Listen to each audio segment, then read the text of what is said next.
ఆహా ఎవరి సుందరాంగి అంటూ ఆయన పుష్పక విమానాన్ని అక్కడ ఆపి ఆ ఉద్యానవనంలోకి దిగి ఆ తర్వాత పాదచారి అయి లోపలికి వెళుతుండగా అక్కడ ఉన్నటువంటి ఆ దాసీ జనంబంతా కూడా అక్కడికి వచ్చి, ఓ మహానుభావ, ఎవరో నీవు దుర్యోధనుడా, దుశ్శాసనుడువా, భండాసురుడువా అనేటువంటి ఆకారం ఉన్నటువంటి ఓ నీవు ఇది కన్యలు విహరించే స్థలం ఉద్యానవనమయ్యా, ఇది ఇక్కడికి పురుషులకు ఏమాత్రము ప్రవేశం లేదు అని అనగా ఆయన, ఓ దాసీ జనములారా, మీకు నేను ఎవరో తెలియదా?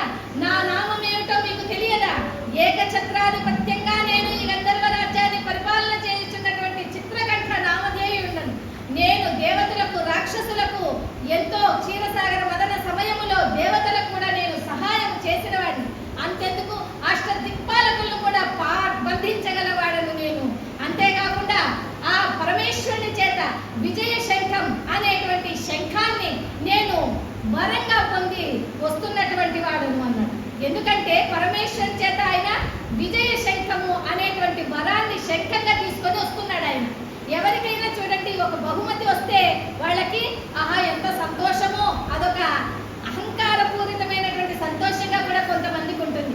అలాగే ఈ చిత్రకంఠ మహారాజు కూడా ఆ విజయ శంఖం అంటే ఏమిటా విశేషం అంటే, యుద్ధ రంగంలో ఆ విజయ శంఖాన్ని పూరించినప్పుడు అటువైపున ఎవరైతే యుద్ధం చేయుచున్నారో వారి శక్తి సామర్థ్యాలన్నీ కూడా ఈతనికే వచ్చేస్తాయి.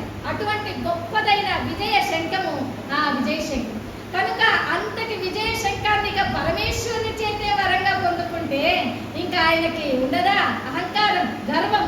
అటువంటి మద గర్వంతో ఆయన వస్తున్నటువంటి ఆయన ఈ విధంగా నేను రాక్షసులను సంహరించిన వాడను, దేవతలకు సహాయం చేసిన వాడిని అంటుంటే వాళ్ళంతా కూడా ఆ దాసీధనము ఆయన ఆకారాన్ని చూసి భయపడి పక్కకు వెళ్ళి చెట్ల మధ్యన దాక్కునేశారు.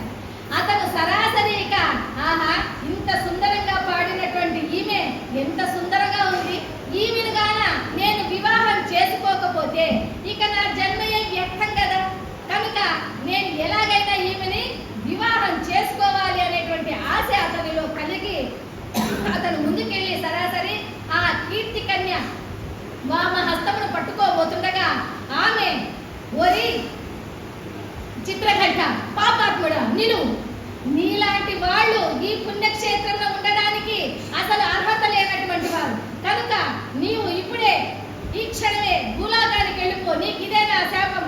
భూలోకంలో నీవు ఈనాటివైన చిత్రకంఠుడుగా ఉన్న నీవు భూలోకంలో విష్ణువర్ధన మహారాజుగా జన్మించెదవుగాక అంటూ అమ్మవారు శాపాన్ని పెడుతుంది.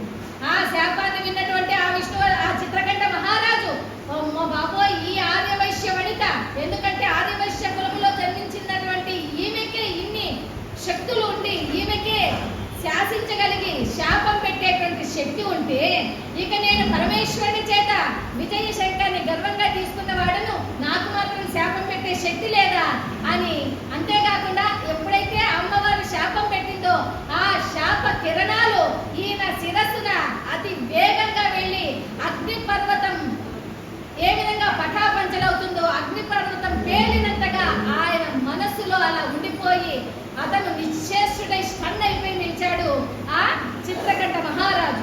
ఆయన కూడా ఇక అమ్మవారికి శాపం పెట్టే శక్తి ఉందమ్మా, నేను కూడా నీకు శాపం పెడతాను, లేదా నాకు నీవు శాప ఉపసంహరణ చెయ్యి అన్నాడు. ఓరి దుష్టుడా, నీకు శాప ఉపసంహరణ లేనే లేదు, నీవు ఈ శాపాన్ని అనుభవించవలసింది. ఎంతో మంది రావణాసుడు, దుర్యోధనుడు వీళ్ళంతా కూడా దుష్టులంతా వారి మానాన వాళ్ళంతా కూడా వెళ్ళిపోయారు. అలానే నీ మార్గాన నీవు వెళ్ళు అని నీకు మంచి మాటలతో చెప్పినా నీకు తలకెక్కలేదు కనుక ఈ శాపాన్ని నువ్వు అనుభవించాల్సిందే అన్నాడు.